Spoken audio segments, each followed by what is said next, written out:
না বলে বাবা ভালো খেলতে হবে এবং 6 মারতে হবে, রান করতে হবে, এগুলোই বলে। কেমন লাগে সেটা? না অবশ্যই ভালো লাগে। আর সত্যি কথা বলতে অনেক এক্সাইটেড, আজকে দেখলাম অনেক জোরে জোরে চিল্লাচ্ছে।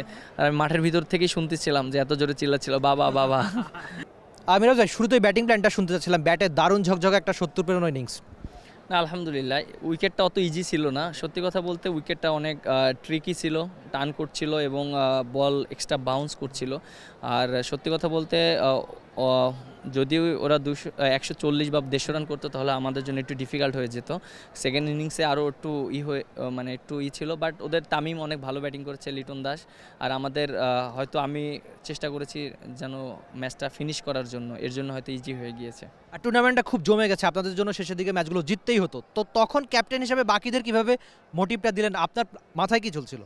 দেখেন আমাদের কিন্তু ডু অর ডাই ম্যাচ ছিল, আর কেউ কিন্তু কখনো ভাবেনি যে আমরা টপ 4-এ খেলবো, কারণ রংপুরের সাথে আমাদের জন্য জেতাটা ইজি হয়ে গিয়েছে। সো রংপুর থেকেই আমাদের ডু অর ডাই ম্যাচ ছিল, দুইটাই জিততে হতো।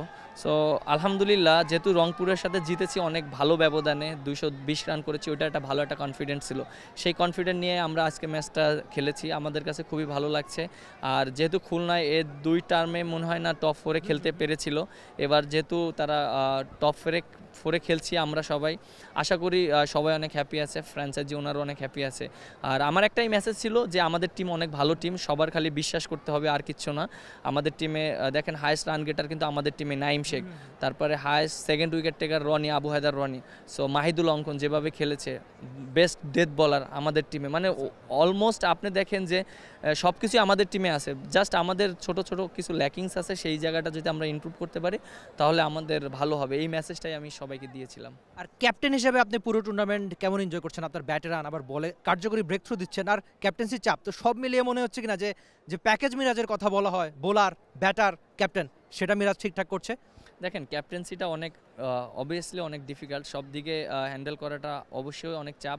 আর যেহেতু আমার জন্য একটু ইজি হয়ে গিয়েছিল, যেহেতু আমি ওয়েস্ট ইন্ডিজ সিরিজে দুইটা টেস্ট ম্যাচ করেছি, 3টা ওডিআই করেছি, ওখানে আমার অনেকটা এক্সপিরিয়েন্স হয়েছে। আর যেহেতু তারপর টানা প্রায় 12টা ম্যাচ ক্যাপ্টেন্সি করেছি, হ্যাঁ অবশ্যই ভালো লাগছে। বাট কিছু কিছু জায়গায় হয়তো মিস্টেক ছিল ডিসিশনের ক্ষেত্রে, সেই জিনিসগুলো নিয়ে আমি চিন্তা করতে পারছি যে না, এই মিস্টেকগুলো যদি আরও ভালো মতন ট্রাই করি তাহলে আরও ভালো হবে। আবার অনেক সময় সাকসেসও হয়েছি, অনেক ডিসিশন নিয়ে সাকসেসও হয়েছি। বাট ওভারঅল দুইটা সমন্বয় থাকবে, ডিসিশন আলটিমেটলি ক্যাপ্টেনেরই নিতে হয়। আর যেটা ডিসিশন যদি সাকসেস হয় ক্যাপ্টেনের দিকে আসে, আবার অনেক সময় খারাপ হলে ক্যাপ্টেনের দিকে যায়। সো এই জিনিসগুলো আমি শিখছি, সো আমার জন্য এটা ভবিষ্যতে ভালো কাজে লাগবে।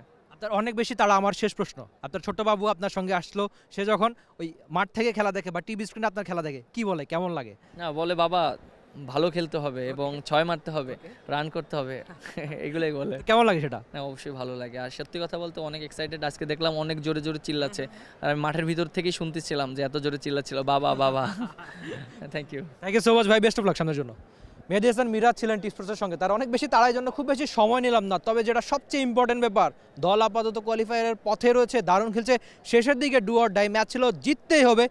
এমন ম্যাচগুলো খুলনা দারুণভাবে জিতে দেখেছে। সবচেয়ে দারুণ ব্যাপারটা যে ক্যাপ্টেন মিরাজ এই টুর্নামেন্টটা দারুণভাবে এনজয় করছেন, বল হাতে যখন নিচ্ছেন দারুণ সব ব্রেক থ্রু, আর ওপেনিংয়ে নেমে দারুণ রান, আজকেও সেই একই কাজটা। তবে দল হিসেবে খুলনা দারুণ করছে, আর মিরাজদের এবারের বিপিএল এখন পর্যন্ত চলছে দারুণ। তবে গ্যালারিতে দারুণ একজন ফ্যানও পেয়েছেন মেহেদী হাসান মিরাজ, সেটা তার নিজের সন্তান। বাংলাদেশ প্রিমিয়ার লিগ 2025, 7টি দলের জমজমাট লড়াইয়ে মাতবে পুরো দেশ। দেখতে চোখ রাখুন টি স্পোর্টস নেটওয়ার্কে।